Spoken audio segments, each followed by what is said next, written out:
Vamos nós para mais um videozinho. Muito bom dia, muito boa tarde, muito boa noite, caros amigos e amigas deste mundo, mas parece um circo mesmo não sendo. Em princípio este vídeo vai se chamar Os anarquistas raramente negociaram com o inimigo. O inimigo entre aspas, e depois vou acrescentar mais uma mensagem ao PCC. Lembrei-me deste detalhe, que é, pronto, segundo se vê, o PCC, isto é, o primeiro comando da capital, usam armas de fogo que eles não são capazes de produzir e, portanto, para as adquirir, tiveram que, de algum modo, negociar com o inimigo. A parte disso, pronto, segundo, e eu com base na cartilha do PCC, eles têm comportamentos idênticos ao inimigo. Portanto, pronto, entre os dois, bengalzeava a escolha, como eu te dizia. Pronto. E então, sendo que, pronto, o PCC demonstra-se muito mais inflexível do que o sistema judicial, salvo pensar que na história do sistema judicial ele também já foi assim. Contudo, os anarquistas, pronto, eles têm o seu próprio método, digamos assim, de luta. Ele, por norma, é simplesmente educativo e interventivo. E, por norma, na história do anarquismo, raramente, pronto, houve sempre ali 2 ou 3 vezes em que sim, que havia uma necessidade de combate, portanto, de ataque armado, mas, por norma, ou quase sempre, todo o conteúdo de armas não foi incluído no movimento anarquista. O que havia e o que ainda há, por exemplo, existem alguns canais brasileiros no YouTube e rádios anarquistas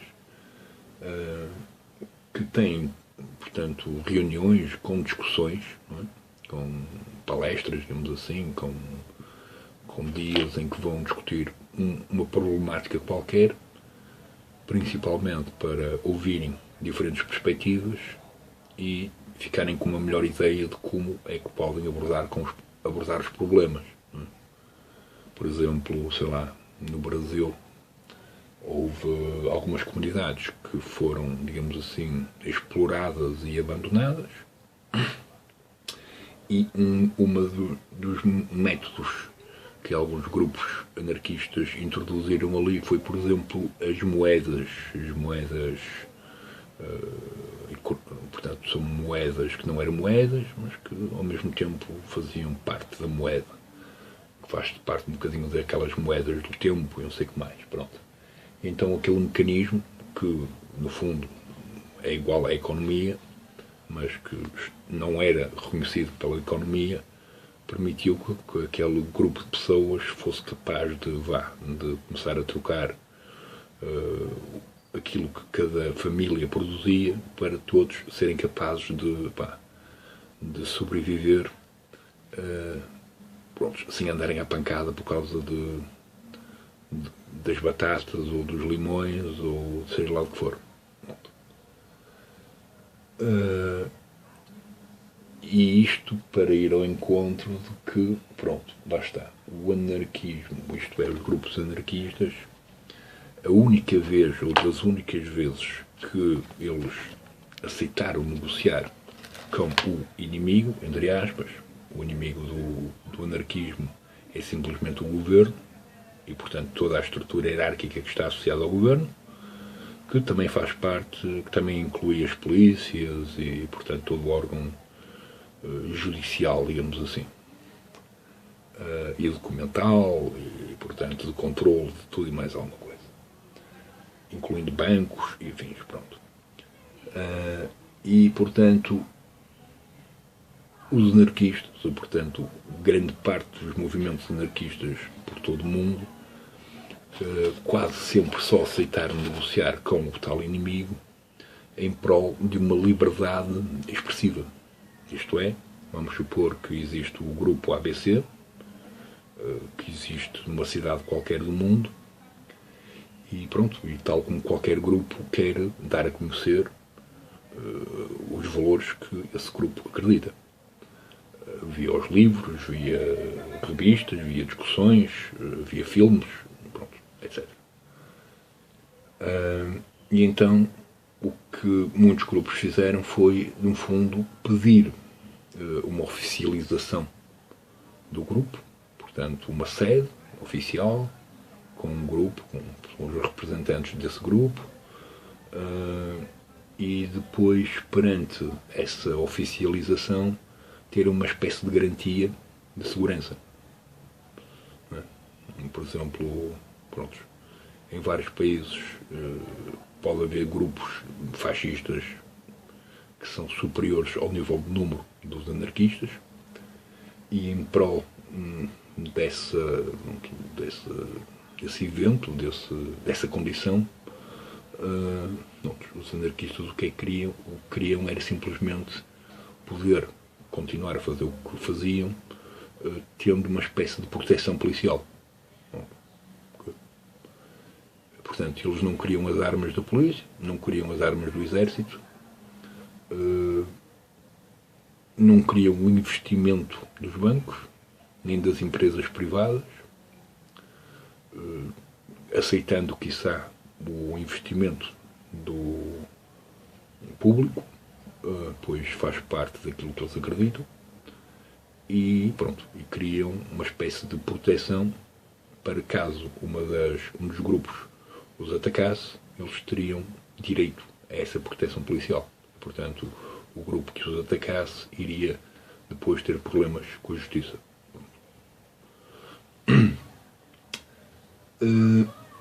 E no fundo é só isto. Os grupos anarquistas procuraram sempre ter, portanto, uma ação interventiva. Essa ação interventiva normalmente está associada às manifestações e depois também está associada, por exemplo, a métodos ou a técnicas de mensagens que muitas vezes são provocativas para criar qualquer coisa como resposta. Por exemplo, houve aqui uma espécie de um grupo anarquista aqui no Porto, que era a Casa Viva, e que durante vários meses tinha uma tela de vários metros, uma coisa para aí de 5 ou 6 metros, no exterior da casa, ou das casas, duas ou três casas, em que dizia trabalhar para sobreviver e de vos foder. E claro, pronto, para quem passasse, podia ter ou não, pronto, uma espécie de, como é que eu ia dizer, podia concordar ou não, dependendo da sua posição social e dependendo também de como é que a sua vida profissional lhe retribuía. Aquilo tinha simplesmente a ver com o facto de uma questão que ainda existe hoje, não é? Portanto, principalmente agora com o aumento do turismo. Portanto, malta que trabalha 8 ou mais horas por dia, recebe um ordenado que, ao fim e ao cabo, não lhe permite juntar nada. Hoje em dia, quem quiser viver no Porto e não tem a casa própria, está tramado. Pronto, tinha que arranjar para aí 2 ou 3 trabalhos, impedindo-o quase de dormir, para ser capaz de manter, de uma forma mais ou menos digna, uma vida normal. E é por isso que a maior parte das pessoas foram para a periferia, tal como aconteceu no Brasil, em várias situações, com várias classes económicas. Não é? E, portanto, isso é uma realidade da economia que tem a ver com uma falta de controle, digamos assim, do valor que cada um recebe pelo trabalho barra o valor de custo que existe, pronto, na cidade, na terra onde cada um vive. E pronto, e portanto, atualmente uma família, isto é, homem e mulher, juntos, conseguem os dois pagar uma casa e ter comida, eletricidade, quiçá internet e televisão e telefones, pronto, porque são os dois a dividir a despesa. Se tiverem mais um ou dois filhos, já vão começar a ter um problema económico. Pois, pronto, ter uma criança também tem um custo exorbitante, principalmente durante o seu processo de crescimento, que está sempre tudo a mudar, não é? Compra-se uma roupa para este ano, mas no ano que vem já não funciona, porque a criança cresceu, não é? E, portanto, vai tudo sempre crescendo com mais custos e mais custos e mais custos. Pronto. Mas lá está, uma vez mais, o anarquismo tenta ter uma abordagem de revising, pronto, de mensagens que provocam o inimigo, para ver se ele, pronto, desperta, se demonstra maior sensibilidade pela comunidade, e raramente, mas mesmo muito raramente, é que o anarquismo usou as armas para alguma coisa. Okay?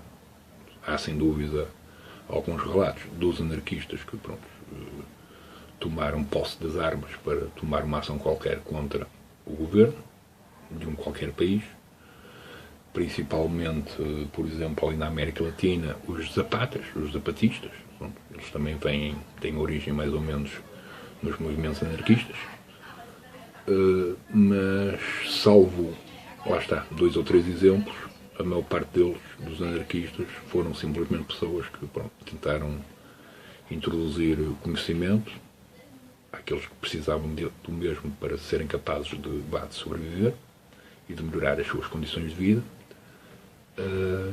E, portanto, pronto, mais nada. Não é? Portanto, eles não queriam dominar ninguém, não queriam reinar ninguém, não queriam ser eleitos de nada. Okay? Tanto é que a maior parte dos movimentos anarquistas estão sempre nas sombras, como se diz. Eles quase não se demonstram, não se mostram. É tudo mais ou menos uma sociedade secreta, quase. Mesmo não sendo. Haverá uma espécie de cuidado interno de saber quem é que entra, sendo que toda a gente é livre de si, quando quer, e provavelmente por uma questão de segurança, digamos assim, quando o grupo sabe que o indivíduo A ou B saiu e estava a fazer parte de uma gestão qualquer de vários eventos futuros, os eventos e, portanto, alguns detalhes desses eventos mudam para que, pronto, no potencial do outro que saiu dizer alguma coisa ao inimigo, quando o inimigo vier, não vai encontrar exatamente aquilo que lhe foi contado, porque, pronto, o grupo mudou certas coisas para que, pronto, nesse potencial de haver alguém que vai dizer ao outro, as coisas mudam e, portanto, já não é a mesma coisa. Mas isso simplesmente faz parte de uma questão de organização que permite uma espécie de segurança, pois a informação mudou. Mas nada. E pronto, e é isto. Portanto, eu por mim, pronto, o anarquismo também tem uma ilusão, que é chegar a uma espécie de utopia. Se nós formos a ver e a fazer comparações sobre essa utopia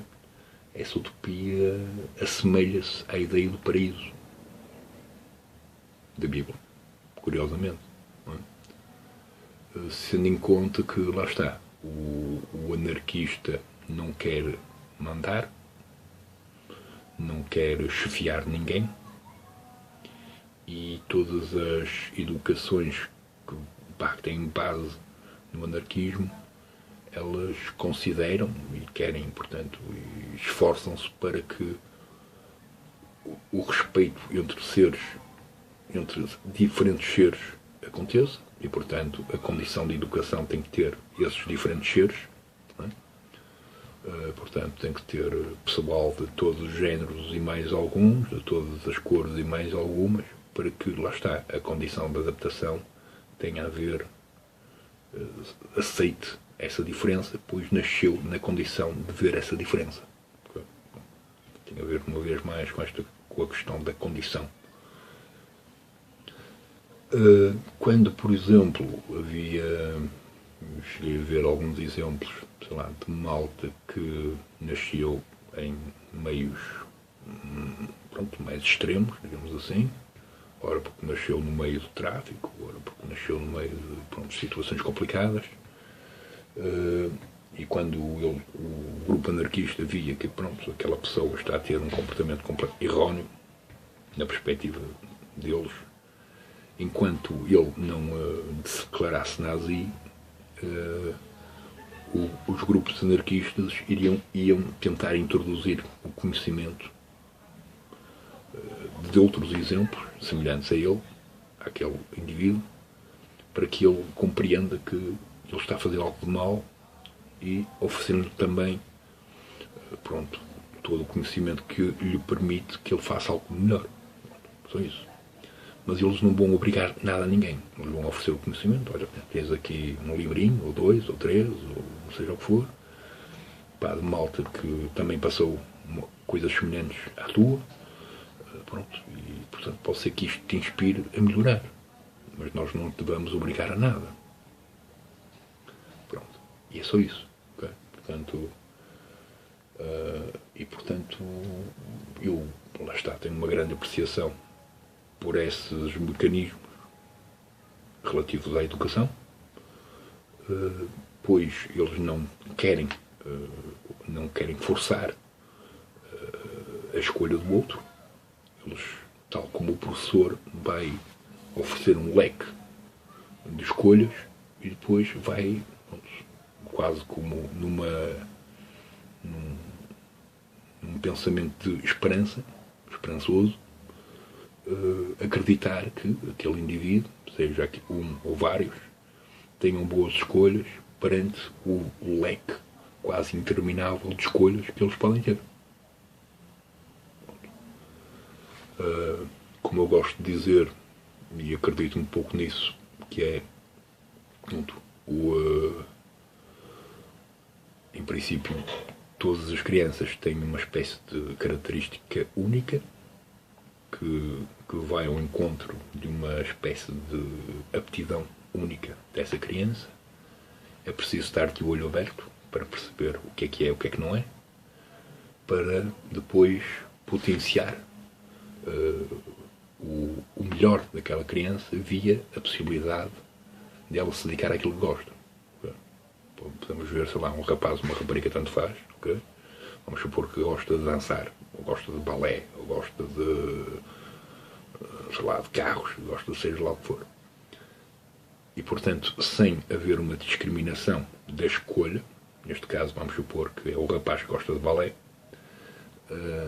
o balé, se vocês forem a ver, é uma coisa também que pede um trabalho de autodisciplina brutal, e no sentido da sua performance é algo gentil. Eu duvido que haja para aí militares cheios de força, cheios de músculos, que sejam capazes de pegar de uma forma suave, não é? O que pareça que é suave, as suas parceiras e levá-las ao céu, digamos assim, não é? Lá em cima, trazê-las cá para baixo, e quem olha diz, fogo, até parece que a mulher não pesa nada, parece que é simplesmente um pedaço de papel, mas não. Aquilo é um trabalho de autodisciplina, de esforço, um esforço físico ainda brutal. Okay? Para quem olha, é uma coisa bela, pode ser bela ou não, isso depois depende de cada um. Mas isto para dizer que, nós não devemos impedir que uma criança seja capaz de ir por uma coisa qualquer que ela tenha ilusão, só porque nós acreditamos que aquilo é mau ou é bom. Nós temos é que ter um espírito minimamente aberto para aceitar essa possibilidade. Pois a criança que diz que gosta de balé pode até ir até uma escola de balé e, entretanto, desistir. E, afinal, gosta de futebol. Bom, seja o que for, nós temos que permitir que a criança possa sonhar. Pois é a partir dessa permissão que ela vai ser capaz de ser boa no resto. E vai querer até ser boa no resto. Se não lhe é permitido sonhar, ela não quer nada. Okay? Como quase todas as pessoas do mundo. Não é só as crianças. Pronto. E pronto. Este foi o vídeo que terá o título de Os anarquistas quase nunca negociaram com o inimigo.